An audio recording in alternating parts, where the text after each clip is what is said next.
ما قدر اللہ حق قدرہ ان اللہ لقوی عزیز۔ انہوں نے اللہ کا اندازہ نہیں کیا جیسا کہ اندازہ کرنا چاہیے تھا، جیسا کہ اللہ کا حق تھا کہ اس کا اندازہ کیا جائے۔ اللہ تعالیٰ تو بذات ہی قوی ہے، زبردست ہے، اور مختار مطلق ہے، عزیز ہے۔ اس آیت کے اندر بھی جو بڑی عظیم حقیقت بیان کی گئی ہے وہ یہ ہے کہ شرک کا اصل سبب کیا ہے؟ اللہ تعالیٰ کی معرفت کی کمی۔ آپ کو معلوم ہے، یہ بات میں نے بہت مرتبہ بیان کی، شرک کہتے کسے ہیں؟ ایک اللہ، بڑے اللہ کو مان کر اس کے ساتھ چھوٹے اللہ ماننا۔ ایک مہادیو کو مانا لیکن دیویوں اور دیوتاؤں کی ایک فوج بھی مان لی۔ ایک بڑے جی سے لکھے جانے والا گاڈ بھی مان لیا، اور چھوٹے جی سے گاڈز اینڈ گاڈیسز، ان کی پوری ایک فوج بھی مان لی۔ بڑا اللہ بھی مان لیا، چھوٹے آلہہ بھی مان لیے۔ تو شرک اس کا نام ہے۔ اب اللہ، جو بڑا اللہ، مہادیو، جو کیپٹل جی سے لکھے جانے والا گاڈ ہے، اگر اس کی صفات کا کچھ تھوڑا سا بھی اندازہ انسان کو ہو جائے تو وہ کبھی شرک میں مبتلا نہیں ہوگا۔ ہوتا کیا ہے، انسان اپنے چھوٹے سے ذہن کی بنیاد پر اللہ تعالیٰ کو بھی اپنے ذہن کے پیمانوں پر ناپنا شروع کر دیتا ہے۔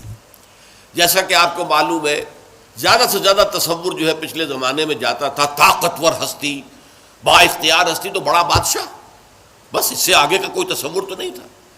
اب بڑا بادشاہ جو ہے، ظاہر بات ہے، نمبر ایک، اس کی حکومت جو قائم ہوتی تھی وہ اس کے جو نیچے ہوتے تھے نائبین، اس کے سردار، اس کے لارڈز، اور اس کے جو ہے منصب دار، ان کے بل پر حکومت قائم ہوتی تھی نا۔ آخر بڑے سے بڑا بادشاہ بھی اس کے 2 ہاتھ 2 آنکھیں 1 ناک 2 پاؤں، اس کے سوا تو کچھ نہیں تھے۔ وہ اکیلا کیا کر لیتا؟ اکیلا چنا جو ہے وہ بھاڑ کو نہیں پھوڑ سکتا۔ لہذا اس کی حکومت قائم تھی اپنے نائبین سلطنت کی بنیاد پر، جاگیرداروں کی بنیاد پر، جو بھی اس کے منصبدار ہوتے تھے، 30 ہزاری منصبدار، 50 ہزاری منصبدار، اور وہاں آپ یورپ میں انہیں کہتے تھے لارڈز ہیں۔ یہ ہے در حقیقت کہ جن کی بنیاد کے اوپر بادشاہ کی بادشاہت قائم۔ تو انہوں نے تصور کیا کہ اللہ بھی ایک بہت بڑا بادشاہ ہے، مان لیا سب سے بڑا بادشاہ ہے، لیکن اس کے نائبین سلطنت ہیں، وہ نائبین سلطنت کے بغیر تو حکومت نہیں کر سکتا۔ چنانچہ انہوں نے فرشتوں کو، جو کہ در حقیقت اللہ کے کارندے ہیں، جس کا صحیح تصور کیا ہے کہ یفعلون ما یؤمرون لا یعصون اللہ ما امرہم، اللہ تعالیٰ جو حکم دے دے قطعاً اس کے اندر نافرمانی نہیں کر سکتے، بلکہ وہی کچھ کرتے ہیں جس کا حکم دیا جاتا ہے۔ انہوں نے ان فرشتوں کے تصور کو بگاڑ کر یہ دیویاں، دیوتا، خدا، یہ چھوٹے خدا بنا لیے کہ ان کے پاس بھی کچھ اختیار ہے۔ آخر 50 ہزاری منصبدار جو ہے اس کے پاس بھی طاقت ہوتی ہے، فوج ہوتی ہے۔ 30 ہزاری منصبدار کے پاس بھی کچھ نفری ہوتی ہے، کچھ طاقت ہوتی ہے، کچھ اختیارات ہوتے ہیں۔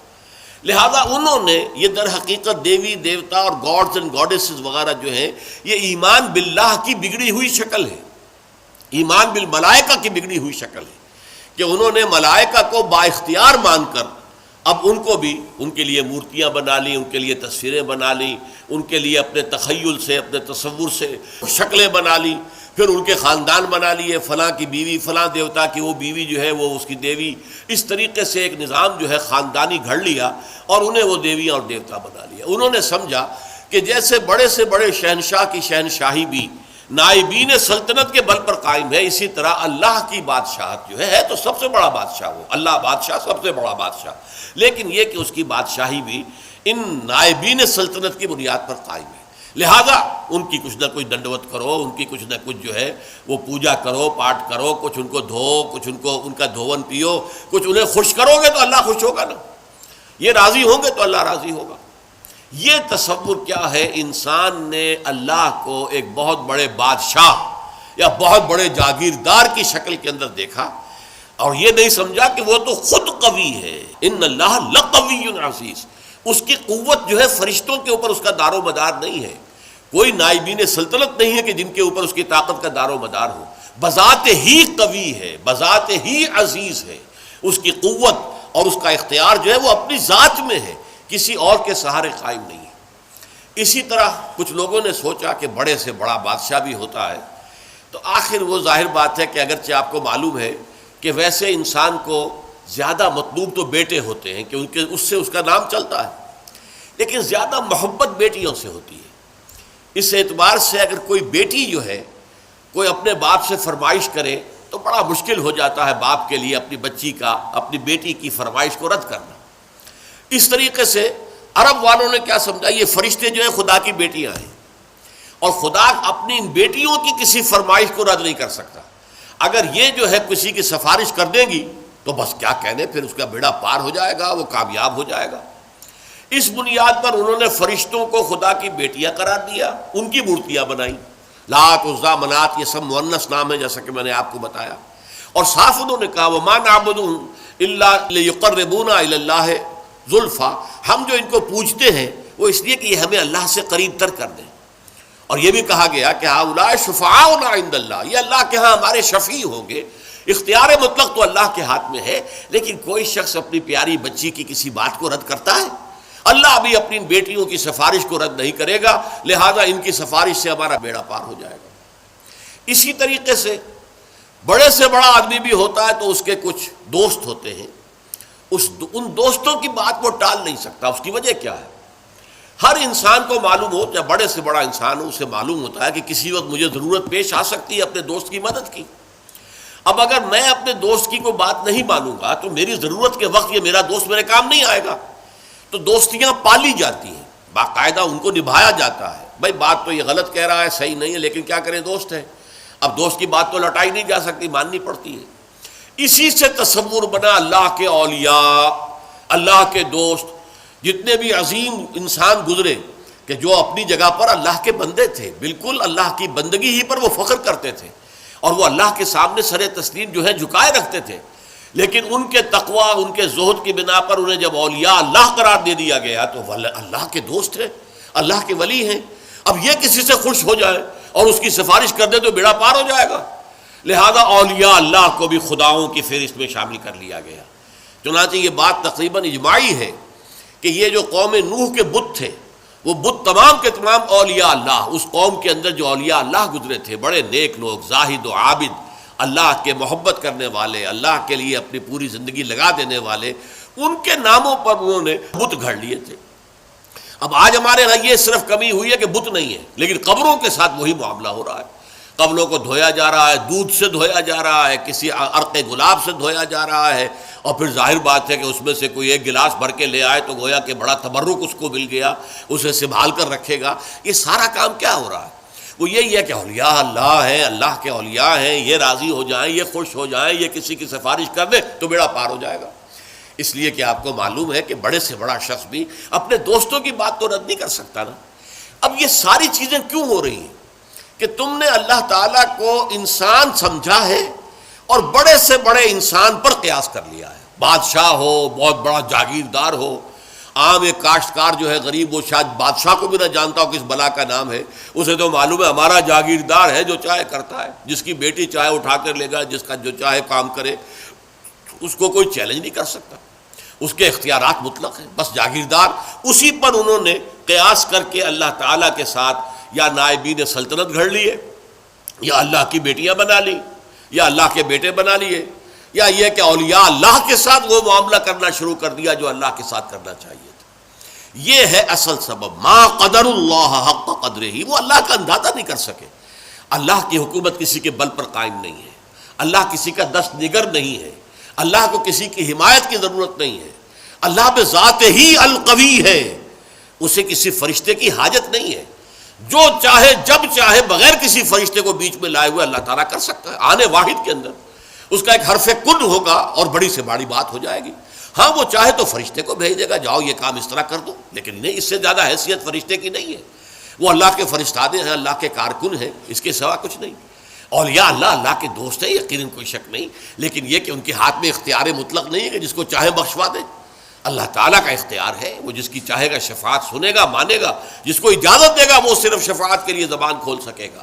یہ ساری چیزیں جو ہیں یہ تمام اپنی اپنی جگہ پر بیٹھ جائیں تو پھر شرک کا خاتمہ ہو جائے گا، اللہ تعالیٰ کی عظمت جو ہے وہ دل پر اجاگر ہو جائے گی۔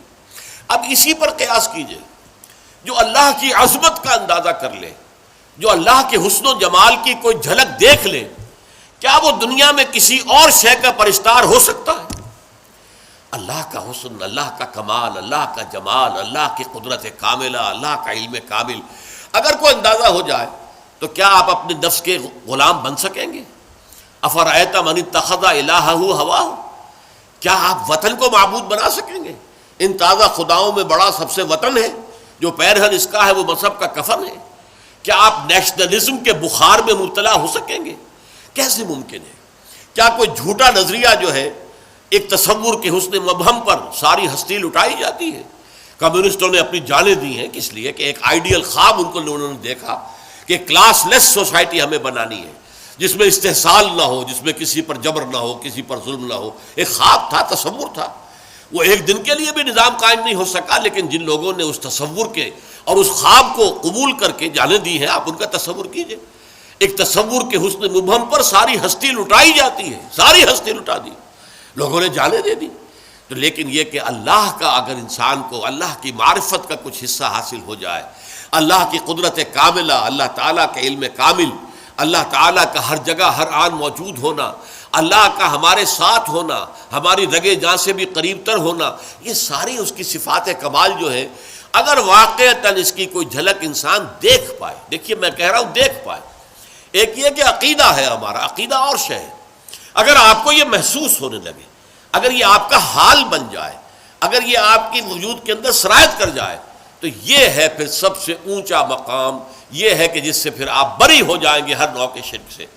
کیا فرشتے اور کیا اولیاء اللہ اور کیا انبیاء اور رسول، انبیاء اور رسول بھی اللہ تعالیٰ کے ایک کام کے اوپر معمور ہے، وہ تو کانپتے رہتے تھے کہیں ہم سے کمی نہ ہو جائے، کہیں ایسا نہ ہو کہ ہماری طرف سے تو کوتاہی نہیں ہو رہی، کہیں اللہ تعالیٰ کے ہاں ہم نہ پکڑے جائیں کہ یہ لوگ ایمان اس لیے نہیں لا رہے کہ شاید ہماری طرف سے تبلیغ اور دعوت میں کوئی کمی ہو رہی ہو۔ ان کا حال تو یہ ہوتا تھا۔ اولیاء اللہ کا معاملہ کیا تھا؟ یقیناً انہوں نے اپنی زندگیاں جو ہے لوگوں کو خیر کی طرف دعوت دینے میں صرف کی ہے، لیکن خود ان کی اپنی زندگی دیکھو، وہ مکمل عبد تھے۔ سب سے بڑھ کر یہ کہ محمد الرسول اللہ جو حبیب اللہ ہے صلی اللہ علیہ وسلم، ان کی بھی نسبت عبدیت مقدم ہے، نسبت رسالت مؤخر ہے۔ اشہد ان لا الہ الا اللہ وحدہ لا شریک لہ واشہد ان محمدا عبدہ ورسولہ، عبدیت مقدم ہے، رسالت مؤخر ہے اس پر۔ آپ کی اصل نسبت جو ہے، میں نے بارہا اس کو بیان کیا ہے، قرآن مجید میں جہاں کہیں بھی ایسا مقام آتا ہے کہ بہت ہی شفقت اور محبت اور اپنائیت کا اظہار ہو حضور کے لیے، وہاں حضور کی نسبت عبدیت کو واضح کیا جاتا ہے۔ سبحان الذی اسریٰ بعبدہ لیلا من المسجد الحرام الی المسجد الاقصی، یہ کیا تھا؟ اس قدر بڑا واقعہ ہو رہا ہے، معراج کا واقعہ ہو رہا ہے، لیکن کیا عبد کا لفظ لایا گیا، سبحان الذی اسریٰ بعبدہ، جو اپنے بندے کو لے گیا۔ عبدہ جو ہے وہ اصل نسبت ہے۔ سورہ کہف کے اندر الحمدللہ الذی انزل علی عبدہ الکتاب ولم یجعل لہ عوجا، تبارک الذی نزل الفرقان علی عبدہ لیکون للعالمین نذیرا۔ عبدیت ہے اصل نسبت محمد الرسول اللہ صلی اللہ علیہ وسلم کی۔ جب آپ کی عمر زیادہ ہو گئی تھی، اگرچہ آپ کی عمر جو ہے عام اعتبارات سے زیادہ نہیں ہوئی، لیکن یہ کہ بہرحال کچھ نہ کچھ آخری ایام میں آپ کا جسم بھاری بھی ہو گیا تھا، اور آپ رات کو جب کھڑے ہوتے تھے تو آپ کے پاؤں متورم ہو جاتے تھے۔ اس پر یہ ہے کہ کچھ لوگوں نے کہا آپ اپنے کو کیوں اتنی مشقت جھیل رہے ہیں، کیوں آپ اتنی تکلیف جھیل رہے ہیں؟ آپ کے تو اللہ تعالیٰ، اول تو آپ کے گناہ کا کوئی سوال ہی نہیں، کوئی خطا کسی درجے میں اگر کوئی ہوئی بھی ہو تو اللہ تعالیٰ آپ کے اگلے پچھلے تمام خطائیں معاف کر چکا ہے۔ تو حضور کا کیا جواب تھا؟ افلا اکون عبدا شکورا، تو کیا میں اللہ کا شکر گزار بندہ نہ بنوں؟ اللہ کی نعمتیں جو مجھ پر ہوئی ہیں، جو انعامات ہوئے ہیں، اللہ نے مجھ پر جو فضل فرمایا ہے، اللہ نے مجھے جو مقامات عالیہ عطا کیے ہیں اور جو مزید عطا کرنے کا وعدہ کیا، مقام محمود یہ مجھے عطا کیا جانا ہے، میں اس کا شکر ادا نہ کروں؟ یہ اس کا شکرانہ ہے جو میں ادا کر رہا ہوں۔ میں رات کو کھڑا ہو کر یہ مشقت جھیل رہا ہوں، میرے پاؤں جو ہے ان پر ورم آ رہا ہے، ٹھیک ہے، لیکن یہ سب کچھ کیوں کر رہا ہوں؟ افلا اکون عبدا شکورا، کیا میں اللہ کا ایک شکر گزار بندہ نہ بنوں؟ تو اس اعتبار سے نوٹ کر لیجئے کہ اولیاء اللہ ہوں یا انبیاء ہوں یا رسول ہوں، عظیم ترین شخصیتیں ہوں، ان کا اصل جو ہے، جو سرمایہ افتخار ہے ان کے لیے، وہ تو عبدیت ہے۔ یہی وجہ علامہ اقبال نے بہت خوب انداز میں کہا ہے، جو معراج کی کیفیت کو بیان کیا کہ عبد دیگر عبدہو چیزیں دیگر، ما سراپا انتظار او منتظر۔ اب یہ شعر جو ہے اس وضاحت چاہتا ہے، عبد تو سبھی ہے، خواہشات کا بندہ، نفس کا بندہ، دولت کا بندہ، وطن کا بندہ، یہ سب بندے ہیں، سب بندگی تو ہے۔ عبد دیگر، عبدہ، صرف اسی کا بندہ بن جانا، سب سے ہٹ کر، سب سے آزادی پا کر۔ یہ ایک سجدہ جسے تو گراں سمجھتا ہے، ہزار سجدوں سے دیتا ہے آدمی کو نجات۔ وہ عبدہ جو صرف اللہ کا بندہ بن چکا ہو۔ عبدہ چیز دیگر، یہ شے اور ہے۔ ما سراپا انتظار، او منتظر۔ ہم تو ہمیشہ انتظار میں رہتے ہیں کہ کبھی اللہ کی کوئی تجلی، کوئی کرن جو ہے وہ ہم میں بھی نصیب ہو جائے، اور ان کا انتظار کیا جا رہا تھا۔ شب معراج میں ان کے استقبال کی تیاریاں ہو رہی تھی، ہم منتظر ہیں، وہ منتظر تھے۔ ما سراپا انتظار، منتظر عربی میں معنی ہوں گے انتظار کرنے والا، اور منتظر مفعول ہے جس کا انتظار کیا جا رہا ہو۔ وہ منتظر، ان کا تو انتظار ہو رہا تھا، استقبال کی تیاریاں ہو رہی تھی۔ تو اس چیز کو ذہن میں رکھیے کہ یہ زمین و آسمان کا فرق ہو جاتا ہے جب انسان صرف اس کا بندہ بن جائے۔ اور صرف اس کا بندہ کب بنے گا؟ جبکہ حقیقتاً لا مطلوب الا اللہ، لا مقصود الا اللہ، لا محبوب الا اللہ۔ کوئی درمیانی مقاصد ہو سکتے ہیں، آخری مقصد اللہ۔ چھوٹی محبتیں ہو سکتی ہیں، اولاد سے بھی کرو، بیویوں سے کرو، بیویاں شوہروں سے کرے، اپنے وطن سے بھی کرو، لیکن یہ کہ سب محبتیں جو ہے وہ ایک محبت کے تابع ہو جائے، اللہ کی محبت کے تابع۔ یہ ہے لا محبوب الا اللہ، محبوب حقیقی، محبوب مطلق اللہ کے سوا کوئی نہیں، مطلوب حقیقی، مطلوب مطلق اللہ کے سوا کوئی نہیں، مقصود حقیقی، مقصود مطلق اللہ کے سوا کوئی نہیں۔ اور اگر انسان اللہ کو چھوڑ کر کسی اور شے کو اپنا مقصود اور آدرش اور آئیڈیل اور نصب العین بناتا ہے تو کیوں بناتا ہے؟ اس لیے کہ اس کا ذہن وہاں تک پہنچا ہی نہیں، اس کے بازو میں اتنی طاقت نہیں تھی کہ اپنے کمند کو پوری اونچائی تک پہنچا سکتا۔ یزداں بکمند داور ہے ہمت مردانہ، یہ ہمت مردانہ نہیں تھی کہ وہ جو ہے مطلوبیت اور مقصودیت اور محبوبیت کی کمند جو ہے وہ جا کر اللہ تعالیٰ کی ذات کے ساتھ چپک جائے، درمیان ہی میں کہیں اٹک گئی ہے، کہیں اپنے نفس کو معبود بنا لیا ہے، محبوب بنا لیا ہے، مقصود بنا لیا ہے، مطلوب بنا لیا ہے، کہیں وطن کو بنا لیا ہے، کہیں قوم کو بنا لیا ہے، کہیں کسی نظریے کو بنا لیا ہے، نظام کو بنا لیا ہے، انسانیت کو بنا لیا ہے۔ یہ سب جو ہے در حقیقت کیوں ہے کہ ما قدر اللہ حق قدرہ، وہ اللہ کا اندازہ نہ کر پائے، اس کے کمال و جمال کا، اس کے حسن کا، اس کی صفات کمال کا اندازہ نہیں کر پائے۔ دیکھیے قدر جو ہے عربی زبان میں اس کا اردو میں ترجمہ کریں گے بلکہ انگریزی میں ویلیو، اور جب یہ ورب کے طور پر آئے گا ٹو ایویلیویٹ، ہر شے کی آپ ایک قدر و قیمت کا تعین کرتے ہیں، یہاں یہ ورب کے طور پر آیا، قدر ویلیو ہے، اور قدر جب آیا قدر یقدرو، اس کے معنی کیا ہے؟ To evaluate. تو یہ اللہ کا اندازہ نہ کر سکے، اللہ کے صفات و ذات کی کوئی جھلک جو ہے صحیح معنی میں دیکھ نہ سکے، اس لیے ان کی کمند کہیں درمیان میں اٹک کر رہ گئی ہے، ان کا مقصود و مطلوب ذات باری تعالیٰ کے سوا کچھ اور بن گیا ہے۔ اللہ تعالیٰ ہمیں حقیقی معنی میں موحد، توحید پرست ہونے کی توفیق عطا فرمائے۔ بارک اللہ لی و لکم فی القرآن العظیم ونفعنی وإیاکم بالآیات والذکر الحکیم۔